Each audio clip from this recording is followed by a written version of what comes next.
میں M galleries تحریک point میں آپ کا استقبال کرتا ہوں۔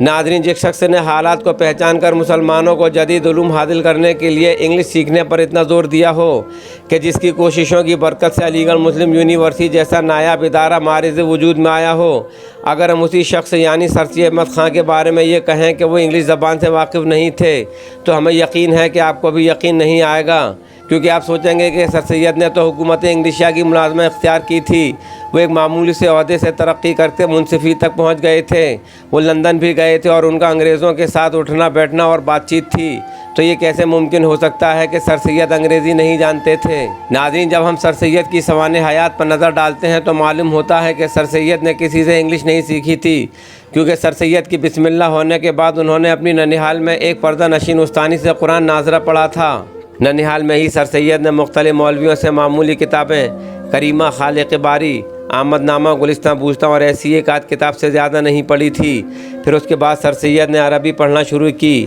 عربی میں شرح ملا اور شرح تہذیب وغیرہ پڑھیں، مگر طالب علموں کی طرح نہیں بلکہ نہایت بے پرواہی اور کم توجہی کے ساتھ پڑھی تھیں۔ اس کے بعد اپنے ماموں سے حساب کی معمولی درسی کتابیں پڑھیں۔ اسی زمانے میں طب پڑھنے کا شوق ہو گیا اور ایک خاندانی حکیم سے طب کی ابتدائی کتابیں پڑھیں۔ اس کے بعد پڑھنا چھوڑ دیا۔ جب سر سید نے پڑھنا چھوڑا تھا اس وقت ان کی عمر 18-19 برس کی تھی۔ اس کے بعد خود کتابوں کا مطالعے کا شوق برابر رہا اور اس کے علاوہ سر سید کو دہلی میں صحابہ غالب اور آزردہ وغیرہ سے ملنے کا اور علمی مجلسوں میں بیٹھنے کا موقع ملتا رہا۔ اس طرح ہم دیکھتے ہیں کہ سر سید بنیادی طور پر ایک مولوی تھے، لیکن ہاں، سر سید نے غازی پور میں دوران ملازمت ایک سالم نامی یہودی کو نوکر رکھا تھا، اس سے عبرانی زبان پڑھنا ضرور شروع کی تھی۔ لہذا الطاف حسین حالی جو سر سید کے مصاحبین میں سے تھے، انہوں نے اپنی تصنیف کردہ کتاب حیات جاوید میں متعدد جگہ دلائل پیش کرتے ہوئے لکھا ہے کہ سر سید انگریزی نہیں جانتے تھے۔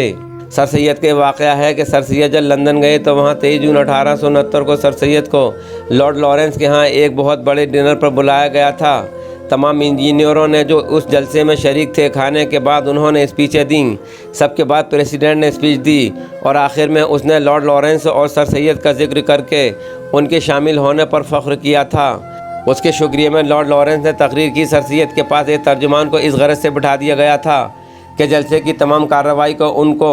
اردو میں سمجھاتا رہے۔ لارڈ لارنس کے بعد سر سید اٹھے۔ سر سید نے لارڈ لارنس کو فادر آف انڈیا کہہ کر یاد کیا۔ جب لارڈ لارنس نے سر سید کی اسپیچ کو انگریزی میں ترجمہ کر کے سنایا تو پہلے سے زیادہ چیئرز کا غل ہوا۔ ناظرین، 1878 میں جب لارڈ لیٹن نے سر سید کو وائس ریگل لیجسلیٹو کونسل کا ممبر مقرر کیا تو باوجود انگریزی نہ جاننے کے ہر ایک معاملے پر جو کہ کونسل میں پیش ہوتا تھا، سر سید کو انہیں سمجھنے پڑتے تھے اور کافی اطلاع حاصل کرنے کے بعد وہ کونسل میں اسپیچ دیتے تھے، اور اکثر چھوٹی چھوٹی اسپیچیں وہ اول خود اردو میں لکھ کر ان کا انگریزی میں ترجمہ کراتے تھے اور پھر انگریزی الفاظ کو فارسی حروف میں لکھ کر خود کونسل میں اسپیچ دیتے تھے، اور بڑی بڑی اسپیچیں وہ تیار کر کے لے جاتے تھے۔ ان کو اکثر کونسل کا سیکریٹری پڑھ کر سناتا تھا۔ ایک اسپیچ جو فارسی حروف میں سر سید نے دی تھی تو لارڈ لیٹن نے اس پر تعجب کا اظہار کیا تھا۔ ناظرین، حیات جاوید میں حال یہ جگہ بیان کرتے ہیں کہ 1895 میں کالج کا بہت سا روپیہ شام بہاری لال نے غبن کر دیا تھا۔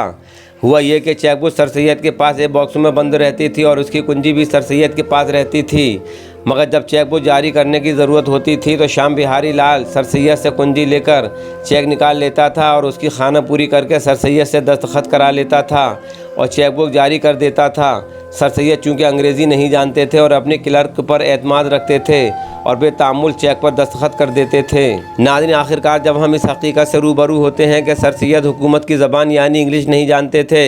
تو جہاں سر سید کی عظمتوں میں مزید اضافہ ہونے لگتا ہے تو وہیں حیرت بھی ہوتی ہے کہ کس طرح سر سید نے پریشانیوں اور دقتیں جھیلتے ہوئے قوم کی ہچکولے کھاتی کشتی کو کرشماتی طور پر ساحل پر لا کر کھڑا کر دیا تھا، اور یہ مثل بھی سر سید کی ذات گرامی پر ہی صادق ٹھہرتی ہے کہ زبان یار من ترکی و من ترکی نمی دانم نمی دانم نمی دانم نمی دانم۔